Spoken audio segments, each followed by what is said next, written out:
नहमदुहु व नुसल्ली अला रसूलिहिल करीम। माशाल्लाह, एक बच्ची जो हिंदू थी और मुसलमान हुई, और फिर मुसलमान होकर उसने बड़ी तकलीफें बर्दाश्त की, दुख बर्दाश्त किए और आजमाइशों का शिकार हुई। सारे खानदान ने उसे छोड़ दिया, उससे ताल्लुक तोड़ लिया, लेकिन उसने इस्तिकामत का मुजाहिरा किया। इन्नल्लज़ीना क़ालू रब्बुनल्लाह सुम्मा इस्तक़ामू ततनज़्ज़लु अलैहिमुल मलाइका अल्ला तख़ाफ़ू वला तहज़नू। जो इस्तिकामत इख्तियार करते हैं उनके ऊपर फरिश्ते उतरते हैं और ये कहते हैं कि अल्लाह तख़ाफ़ू वला तहज़नू, खौफ न करो, गम न करो। तो ये बच्ची माशाल्लाह बहुत ही कुर्बानी वाली है। इस बच्चे की इस्तिकामत को हम लाखों सलाम पेश करते हैं। और चाहिए तो ये था कि ऐसी बच्चियों के आज हजारों प्रोग्राम आ रहे हैं, नौजवानों के आ रहे हैं, लड़कियों के लड़कों के आ रहे हैं, जो मुसलमान हो रहे हैं। वो प्रोग्राम हमारे मीडिया पर चलाए जाते, लेकिन हमारे मीडिया पर फहाशी है और यानी है, इश्किया बोल हैं, और आप आमने सामने इश्किया बातें हो रही हैं। मजाक रात को देखिए और प्रोग्रामों को देखिए, गुनाहों से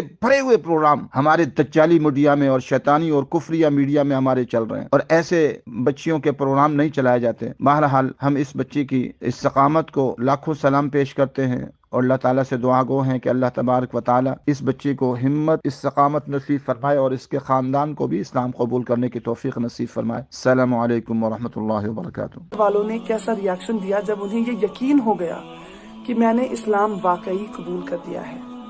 जैसा कि मैंने आपको पहले वीडियो में बताया कि अक्टूबर मंथ में मैंने अपने पापा को एसएमएस के थ्रू बता दिया था कि मैं इस्लाम कबूल कर चुकी हूँ। पहले मेरे पापा ने ये एक्सेप्ट नहीं किया, मेरे फादर साहब ने ये माना ही नहीं। उनको लगा शायद ये इन्फ्लुएंस है, असर थोड़ा बहुत होता है, जो आप रेगुलरली जो आप देखते हैं, सुनते हैं, जिस माहौल में रहते हैं थोड़ा सा असर हो जाता है, तो शायद ये वो असर हुआ है इस पे। लेकिन मैं अपने डैड को सीधे बोलती रही, पापा मुझे किसी चीज का असर वसर नहीं हुआ है, मैं इन्फ्लुएंस में नहीं हूँ, मैं सच में इस्लाम कबूल कर चुकी हूँ और मैं इस्लाम नहीं छोड़ूंगी। अब मेरे पापा मुझे समझाने लगे कि बेटा, मैं हर दिन की इज्जत करता हूँ, हर दिन बहुत खूबसूरत है और इस्लाम बेहद खूबसूरत रिलीजन है, लेकिन आप अपना धर्म छोड़कर किसी और धर्म को अपना लें, ये सही नहीं है। आप अच्छी बातें उठाएं इस्लाम से, अपनाएं अपनी जिंदगी में, लेकिन पूरी तरह मुसलमान ना बन जाएं। मैं अपने पापा से कहती रही, नहीं, मुझे इस्लाम में ही रहना है पापा, मैं इस्लाम नहीं छोड़ूंगी चाहे कुछ भी हो जाए। 12 अक्टूबर 2012 जो मेरे पापा के साथ आखिरी बात हुई है, माफ कीजिएगा अगर थोड़ा बहुत रो दूंगी मैं, क्योंकि जब भी इस बारे में बात करती हूँ, जब भी याद आता है, क्योंकि मेरे पापा और मैं बहुत मजबूत रिश्ता होता है बेटी और फादर का। खासकर बेटियां अपने फादर से ज्यादा लगाव रखती हैं, मेरे साथ भी कुछ वैसा ही था। तो 12 अक्टूबर 2012 को पापा ने मुझसे कहा, बेटा वापस आ जाइए, छोड़ दीजिए इस्लाम। और मेरा जवाब यही था कि पापा, मैं आपसे कहती हूँ, आप पढ़िए इस्लाम। सिर्फ कुरान पढ़ लेने से नहीं, उसे समझने से, दिल से समझने से, उस नफरत से ना समझें कि इस्लाम ने मेरी बेटी को ले लिया, नहीं, पढ़े कि इसमें ऐसा क्या था कि मेरी बेटी सब कुछ छोड़ने को तैयार है इस्लाम की खातिर। पापा ने आखिरी सवाल किया मुझसे, क्या ये आपका आखिरी फैसला है? मैंने कहा, जी पापा, ये मेरा आखिरी फैसला है, मैं इस्लाम नहीं छोड़ूंगी। और मेरे पापा ने फोन काट दिया। अगले दिन बहन से फोन आया और पता चला कि जैसे ही पापा ने पिछले दिन मुझसे बात करने के बाद फोन काटा, पापा जमीन पे गिर पड़े हैं। पापा को हॉस्पिटल लिया गया है, पापा एडमिट रहे हैं वहां। 1 साल तक मेरे पापा ने कुछ खाया नहीं, कुछ पिया नहीं, ग्लूकोज पे रहे हैं वो। न जाने अल्लाह की क्या रहमत थी, अल्हम्दुलिल्लाह वो जिंदा रहे। और 1 साल पूरा किसी से बात नहीं की उन्होंने, किसी से भी बात नहीं। यहाँ तक कि जो उनकी हमसफर मेरी माँ है, उनसे भी कुछ नहीं कहा। वो सिर्फ मेरा नाम लेते थे और जैसे ही मेरा नाम लेते थे उनकी आंखों से आंसू गिरते थे। मेरी माँ मुझे मनाती रही, बहुत मनाती रही। मेरा भाई रोता रहा, गिड़गिड़ाता रहा मेरे सामने नहीं, फोन पर, और कहता रहा, दीदी मैं अपनी पगड़ी उतार के तुम्हारे पैरों पे रखता हूँ। हमें कत्ल नहीं करो, वापस आ जाओ। मैं जवाब कुछ नहीं दे पाती थी, मैं सिर्फ रोती थी, दिन रात रोती थी। और इससे पापा को पता चलने के बाद, पापा ही वो थे जो कमाते थे घर में, मेरे पैसे जो पापा मम्मा मुझे खर्चा भेजते थे वो बंद कर दिया गया। आप सोचे, इतना बड़ा शहर बेंगलुरु, उसमें मैं एक अकेली लड़की, और पैसे बंद कर दिए घर वालों ने। न खाने को पैसे हैं, ना जिस कमरे में रहती हूँ वहां पे करने के लिए रेंट। आखिरकार धीरे धीरे बहन ने बात बंद की, भाई ने बात बंद की। माँ कोशिश में लगी रही कि शायद ये मेरी बात मान जाएगी और वापस आ जाएगी। माँ ने भी बात बंद कर दी जून 2013 में। माँ थक गई कोशिश करते करते कि ये वापस नहीं आएगी, ये नहीं छोड़ेगी इस्लाम। माँ ने कहा, जो भी बात आपको करनी है यहाँ आकर करें, जो भी आपको कहना या सुनना है यहाँ आके सामने करें। फोन पे आज के बाद कोई बात नहीं होगी। और सारे नंबर्स वगैरह बदल दिए गए, घर का लैंडलाइन बंद करवा दिया गया, मोबाइल नंबर्स चेंज हो गए। मतलब मैं वो हो गई, कहते हैं ना,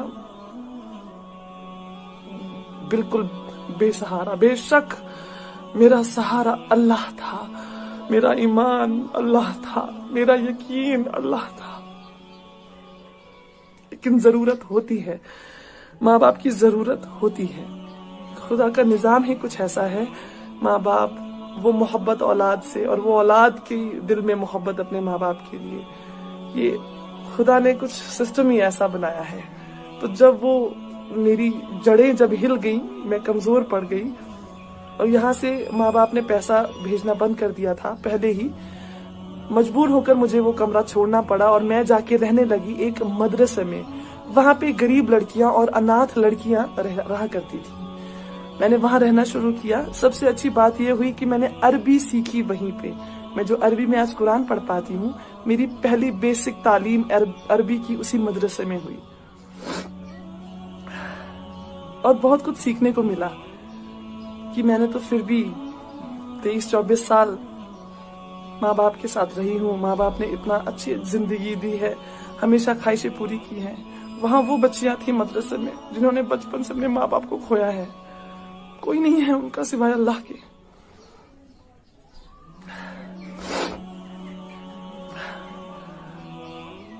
आखिर माँ बाप के साथ बिल्कुल बात बंद हो चुकी।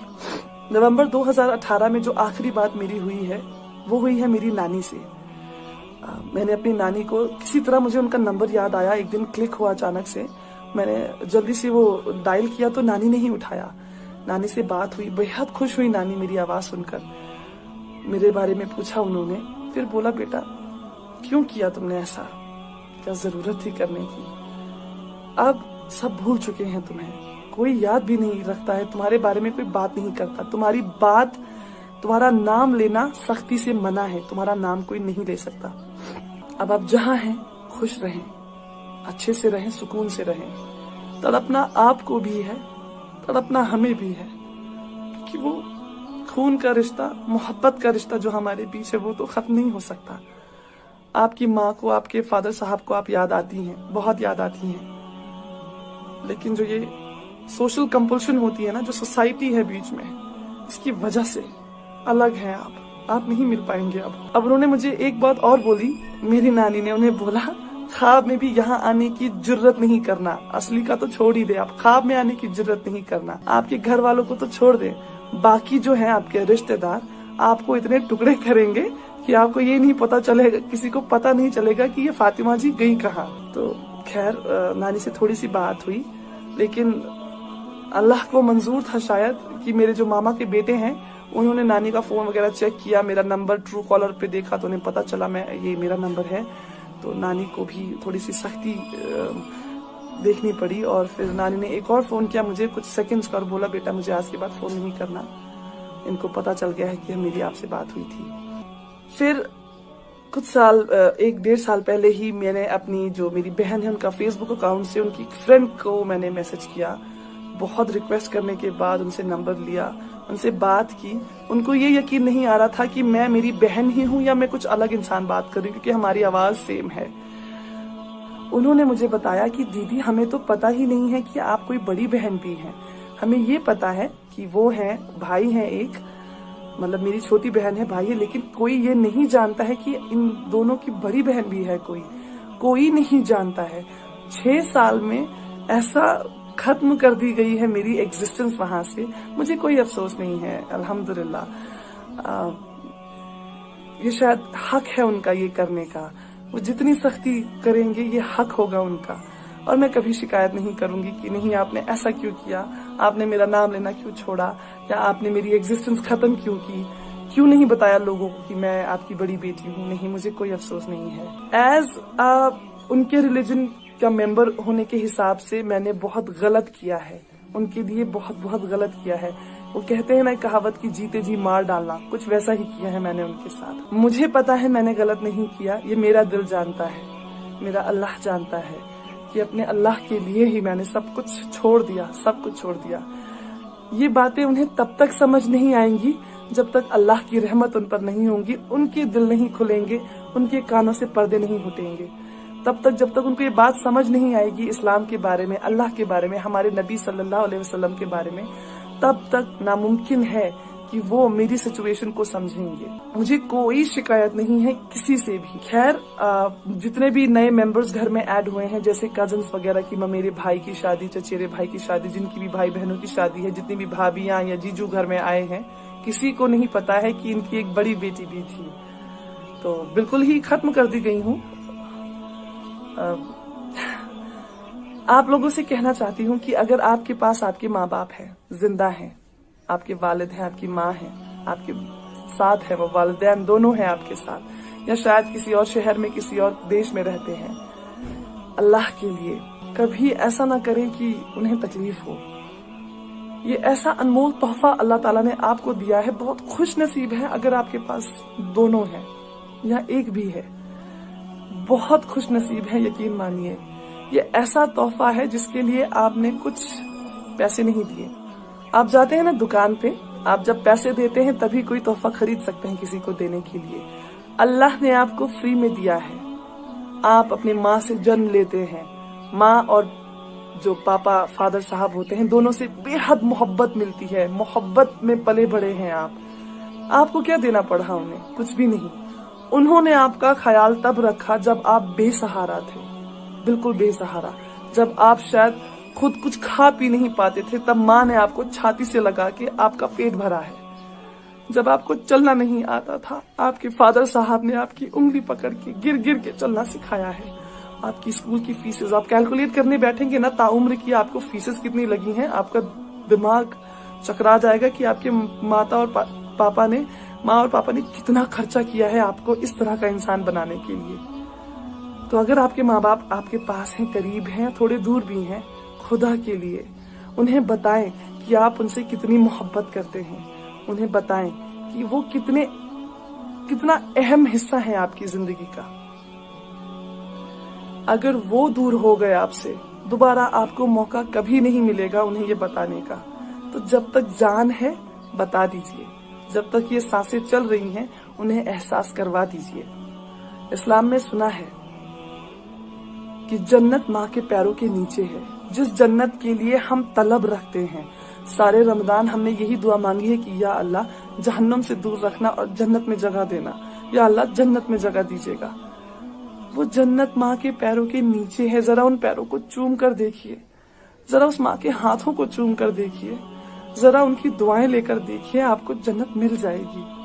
और जन्नत का दरवाजा आपके वालिद साहब, आपके फादर साहब। जब तक जन्नत का दरवाजा नहीं खुलेगा आप अंदर दाखिल नहीं हो सकेंगे। तो दोनों ही बहुत अहम हैं, बहुत जरूरी हैं। कद्र कीजिए इस तोहफे की जो आपको बिना कुछ पे किए बगैर मिला है। कद्र कीजिए उस तोहफे की जिन्होंने ताउम्र आपका ख्याल रखा है और आपसे वैसी ही मोहब्बत करी है जिस दिन से आप पैदा हुए हैं।